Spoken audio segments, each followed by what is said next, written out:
Hoy vamos a hablar de un lugar del que casi nunca se habla.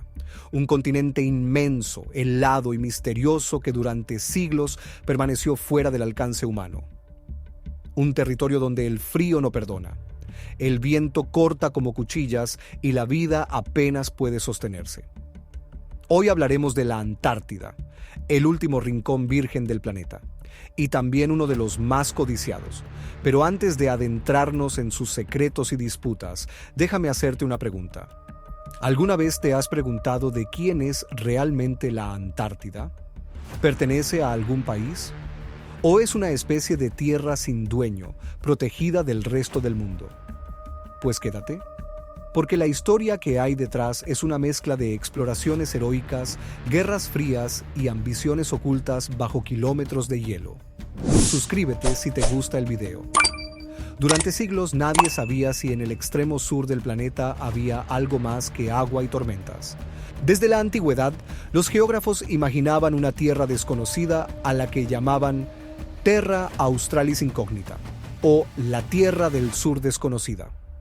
Esa idea fue tan poderosa que incluso inspiró el nombre de Australia, aunque paradójicamente no tenía nada que ver con la Antártida.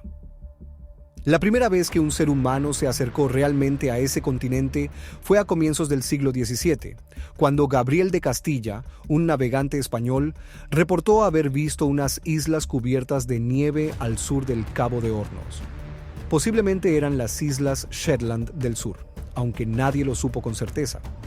Tuvieron que pasar 2 siglos más para que alguien pudiera confirmar lo que tanto se había imaginado, que existía un continente helado al sur del planeta. El descubrimiento oficial llegó en 1820. El ruso Fabian Gottlieb von Bellingshausen, capitán del barco Vostok, avistó una costa cubierta de hielo que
meteorológicas fueron cruciales para entender cómo funciona el clima polar. Poco después, el británico Robert Falcon Scott organizó la expedición Discovery, que logró enormes avances en biología, magnetismo y meteorología. Fueron los primeros en observar una colonia de pingüinos emperador. Scott volvería años después, en 1911, para protagonizar una de las historias más épicas y trágicas de la exploración: su carrera al Polo Sur contra el noruego Roald Amundsen. Amundsen llegó primero. Scott y sus hombres murieron en el viaje de regreso, congelados y exhaustos, pero convertidos en leyenda. A partir de entonces, el interés por la Antártida dejó de ser solo científico. Con los avances tecnológicos llegaron las expediciones aéreas. Los aviones permitieron cartografiar miles de kilómetros sin arriesgar vidas. Y los gobiernos comenzaron a mirar con otros ojos ese continente que hasta entonces parecía inútil. Porque, claro, si algo nos enseña la historia es que donde hay territorio, tarde o temprano, surgen las ambiciones. Entre las décadas de 1920 y 1940, varias naciones empezaron a reclamar partes de la Antártida. Francia, Noruega, Alemania, Chile y Argentina presentaron sus propios mapas, trazando líneas imaginarias sobre el hielo. Y entonces llegó la Segunda Guerra Mundial, y con ella la Antártida entró, aunque de forma discreta, en la geopolítica global. En 1938, los nazis lanzaron una expedición bajo el pretexto de proteger su flota ballenera. En realidad, buscaban reclamar territorio. Sobrevolaron la región, lanzaron enormes marcadores con esvásticas sobre el hielo y plantaron la bandera nazi en lo que llamaron Neuschwabenland. Cuando regresaron a Hamburgo, fueron recibidos con honores. Hasta el propio Hitler los felicitó. Aquella misión, que empezó como un gesto propagandístico, dio pie a décadas de mitos y teorías conspirativas. Que si los nazis habían construido bases secretas bajo el hielo, que si Hitler había huido allí después de la guerra. Pero todo eso es pura fantasía. No hay pruebas de que existiera ninguna base nazi en la Antártida. Lo que sí fue real es que, después de la guerra, Estados Unidos comprendió el valor estratégico de ese continente. En 1946 organizó la Operación High Jump, una expedición militar y científica liderada por el almirante Richard Byrd.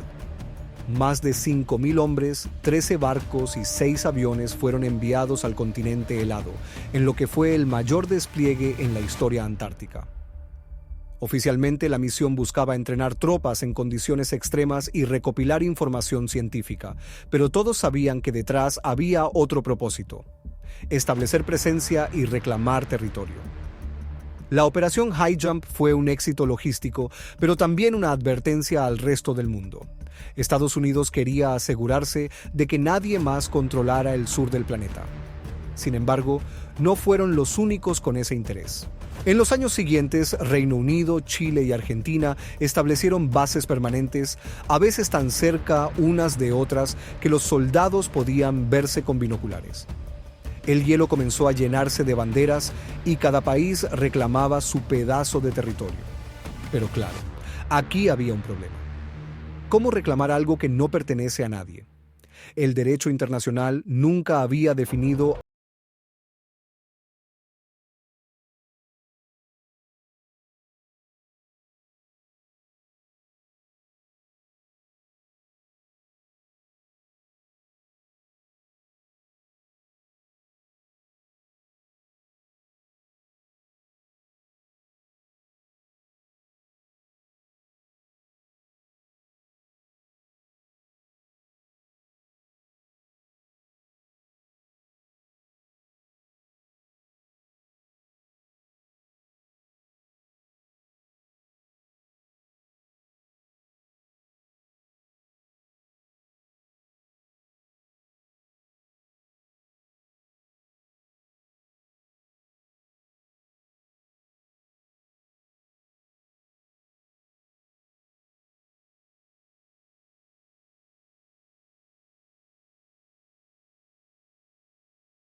reclamar nuevos territorios ni ampliar los que ya había declarado. En pocas palabras, el tratado congeló las disputas. No las resolvió, pero las detuvo. Suscríbete si te gusta el video. Aún así, el acuerdo dejó una puerta abierta. Los reclamos existentes seguirían vigentes, aunque no se reconocieran oficialmente. Eso significa que en el mapa verás sectores reclamados por varios países superpuestos. Por ejemplo, Argentina, Chile y Reino Unido reclaman prácticamente la misma zona. Sí, 3 banderas sobre un mismo trozo de hielo. Una locura, pero así se mantiene hasta hoy. Con el paso del tiempo, el Tratado Antártico fue ampliado. En 1991 se firmó el Protocolo de Madrid, que prohibió cualquier tipo de explotación minera durante 50 años. Pero ojo, ese plazo se cumplirá en 2048 y cuando llegue ese momento, los países firmantes podrán renegociar las condiciones. ¿Imaginas lo que ocurrirá si el mundo enfrenta escasez de agua o energía? El interés por la Antártida podría reavivarse como nunca. De hecho, ya hay señales de eso. China, que no tenía presencia histórica en la región, ha construido varias bases científicas en los últimos años. Rusia también ha reforzado las suyas y amplía su capacidad logística con rompehielos nucleares.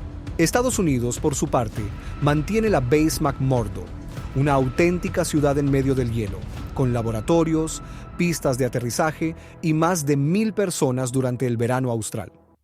Y no olvidemos a los países del hemisferio sur como Chile y Argentina, que han invertido cada vez más en mantener presencia permanente, alegando que su proximidad geográfica les da derechos naturales sobre la región. Esto pasa. La ciencia avanza. Pero luego esto. Las bases crecen, las banderas se multiplican y las tensiones políticas empiezan a sentirse otra vez. Hoy, más de 30 países tienen presencia activa en la Antártida. Y aunque todos dicen estar allí por la ciencia, la realidad es que la investigación se ha convertido en una forma diplomática de ocupar territorio. Cuantas más bases tengas, más peso tienes en las decisiones del tratado. Y mientras todos hablan de cooperación internacional, cada nación observa cuidadosamente los movimientos de las demás. La Antártida no tiene ejército, ni gobierno, ni fronteras definidas, pero sí tiene algo que todos quieren: recursos y poder geoestratégico. Debajo del hielo se esconden minerales valiosos como cobalto, uranio y tierras raras, esenciales para la tecnología moderna. Y si el cambio climático continúa derritiendo los glaciares, esos recursos podrían volverse accesibles en las próximas décadas. El derretimiento también abre nuevas rutas marítimas. Si el hielo retrocede lo suficiente, los barcos podrían atravesar el sur del planeta sin necesidad de rodear Sudamérica. Eso significaría rutas comerciales más cortas, control geopolítico y ventajas económicas enormes. Por eso, la Antártida no es solo un desierto de hielo. Es una promesa de futuro.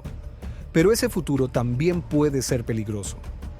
Si los tratados se rompen o se renegocian en un contexto de crisis global, podríamos ver una carrera por el control del continente más grande y menos protegido del planeta. Y aunque nadie quiere admitirlo, algunos países ya se preparan para ese escenario. Los satélites muestran movimientos